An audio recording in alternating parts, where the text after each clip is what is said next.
జై శ్రీమన్నారాయణ. ఈ రోజున వ్యాస పౌర్ణమి గురించి మనం తెలుసుకుందాం. ఆషాఢ శుద్ధ పౌర్ణమిని వ్యాస పౌర్ణమిగా వ్యవహరించడం అనాదిగా వస్తున్నటువంటి మన సంప్రదాయం.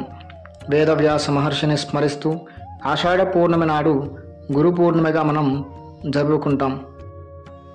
వ్యాస భగవాను యొక్క జన్మదినోత్సవాన్ని గురు పూజ మహోత్సవంగా మనం జరుపుకుంటాం.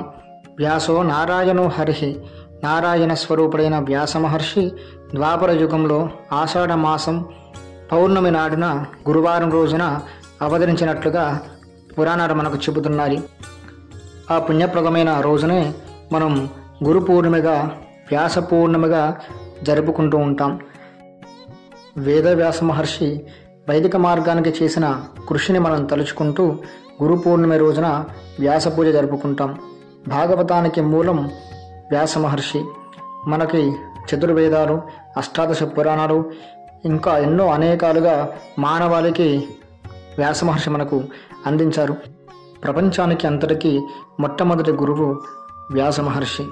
ఈ గురు పౌర్ణమి నాడు గురుస్వరూపులైన దైవాన్ని దర్శించడం చాలా మంచిది. గురు పౌర్ణమి రోజున గురుస్వరూపులైన దైవాన్ని దర్శించడం వల్ల వారికి అనుగ్రహం లభిస్తుంది. ఈ సంవత్సరం గురు పౌర్ణమి విశేషంగా జూలై 10వ తేదీ గురువారం రోజున రావడం జరిగింది. ఈ సంవత్సరం గురు పౌర్ణమి గురువారం రోజు రావడం మరింత విశేషంగా చెప్పుకోవచ్చు.